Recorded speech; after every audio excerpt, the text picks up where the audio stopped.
Hey guys, this is Jules. Just wanted to share with you some little treat bags that I made.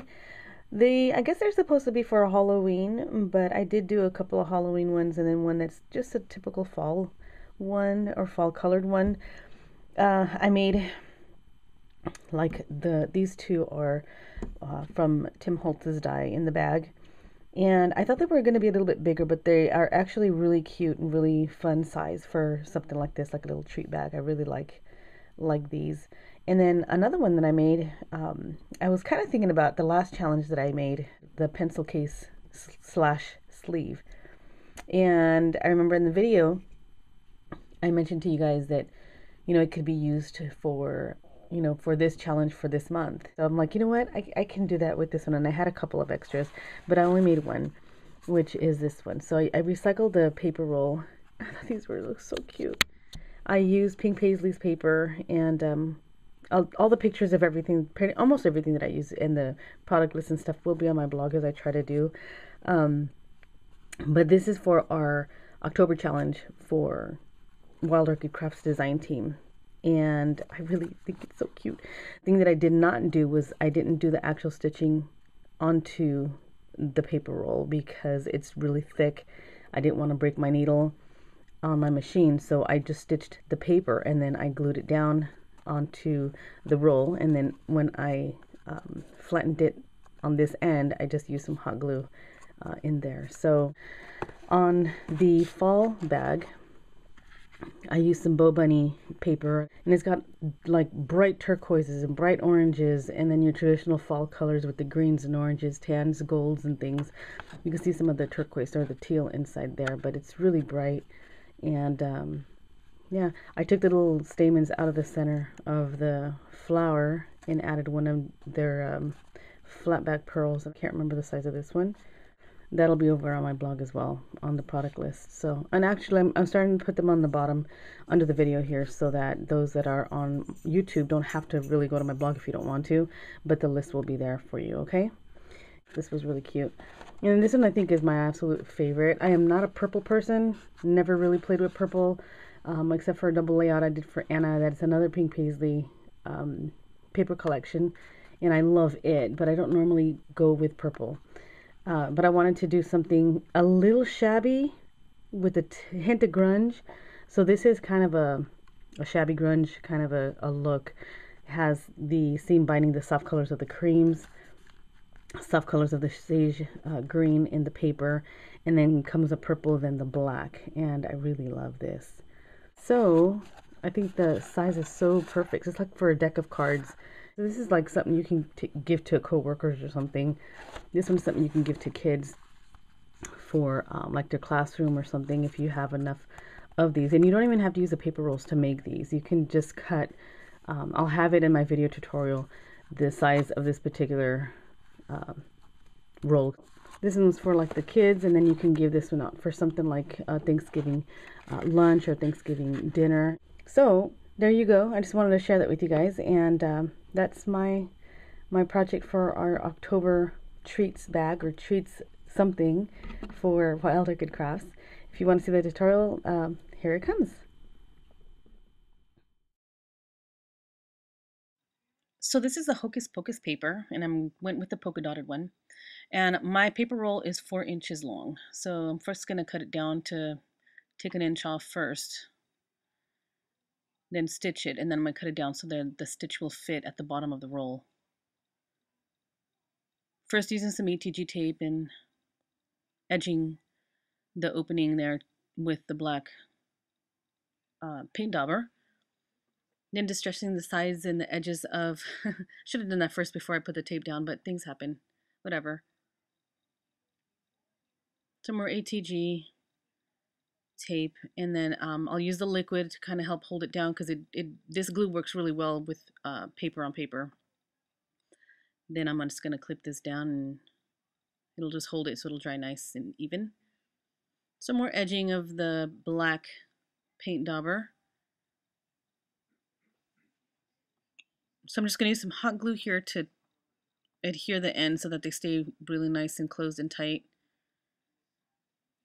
So this is Wild Honey Distress ink, and I'm just going to rub it all over my yellow seam binding, spray it down with some water to get the ink spread across everywhere on the entire piece of ribbon. Wrinkle it up and then heat set it. And then just kind of keeps it all wrinkled up like that. So using some hot glue just to glue down the Guipure lace at the end there. Set that aside. I'm going to start painting this with some gesso just to get some texture onto this grunge paper. And then once that dries, using the black paint dauber. And then after that, I spray it with Frolic in the Forest black. And that just has that green tinge to it. Now with these projects, I did paint onto the stamp and then stamped it down. So just did some paint stamping. And that just gives it a different little texture on the image when it's after it's stamped. So it's going to give it a little background. And I know that that arrow on the right side of the title is a little crooked, but it's not a big deal. It was a scrap piece of paper and it was all right.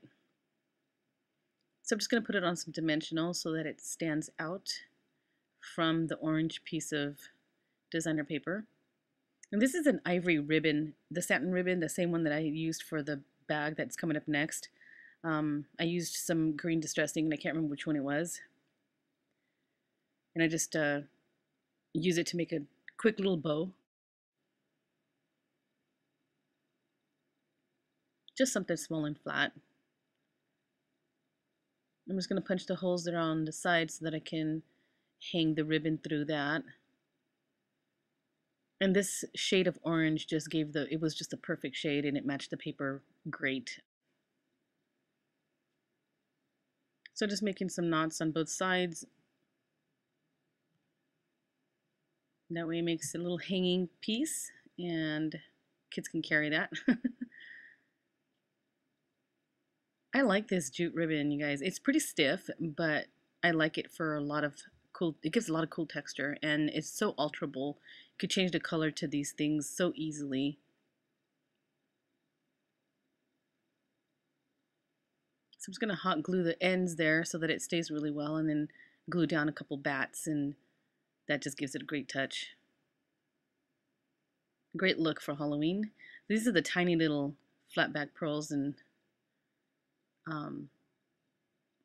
I wanted to use and try to use a little tiny one, so I'm just going to color up this flower. It's way light, really light, and I wanted it to be very poppy like the ribbon was, so that's why I painted it with the same color ink so that it matches. Just the one flower I think is enough.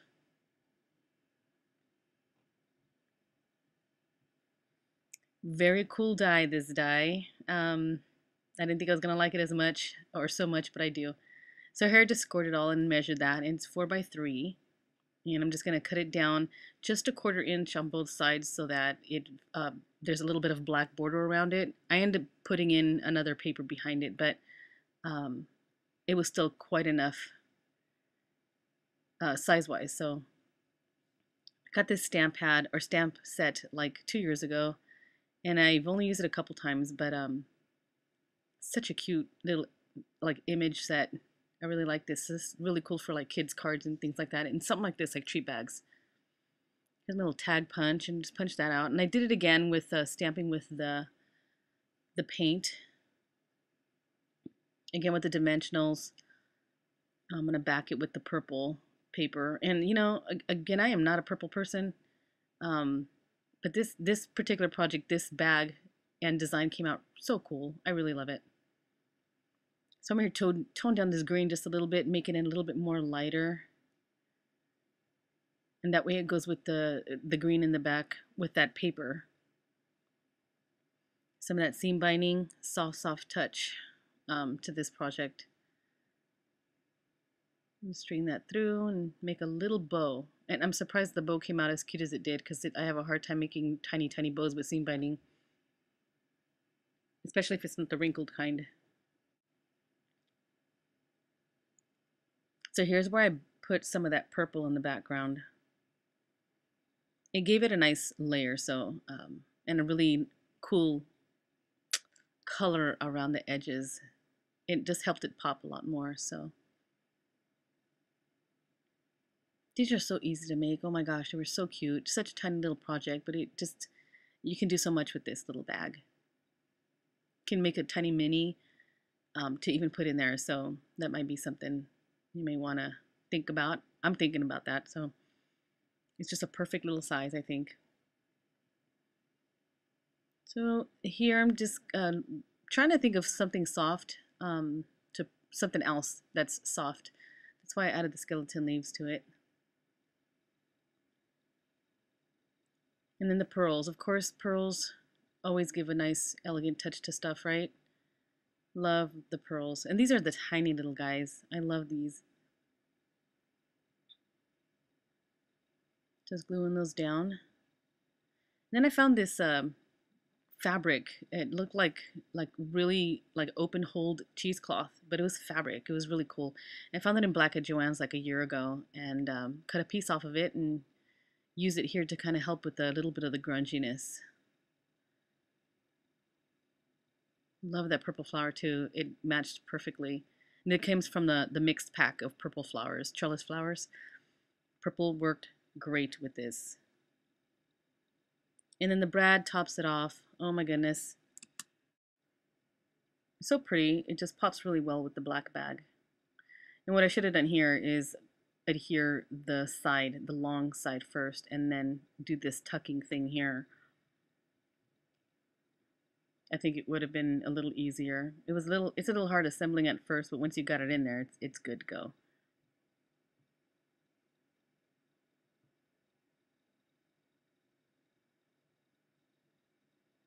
Super cute, super, super cute. And then I'm just gonna make a little handle with the same satin ribbon I've been using. I think this is the 1/4 inch. And I didn't make a knot on the ends here. I just did a little, I just glued it together, and then I made bows to kind of hide the little seam.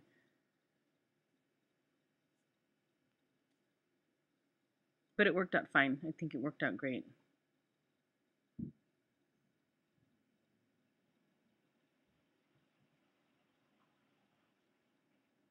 Just love the colors, and I love the softness of the creams and the greens, and then the hit of the blacks and stuff there. Just perfect. So that's my project, you guys. I hope you guys enjoyed that. I thought it was really fun. These are pretty simple to make. If you have the die to make these, or even you can go and buy some little bags at Michael's or some sort of a party supply store. I also do have these cuts on my blog. So if you are interested, even if it's for Thanksgiving and not Halloween, you can still do something really cool. I'll have my Wild Orchid Crafts supply list over on my blog. And yeah, if you have any questions, let me know. And I'll talk to you guys soon. Thanks so much for watching. Jule signing out of the Jule box for Wild Orchid Crafts. Bye, everyone.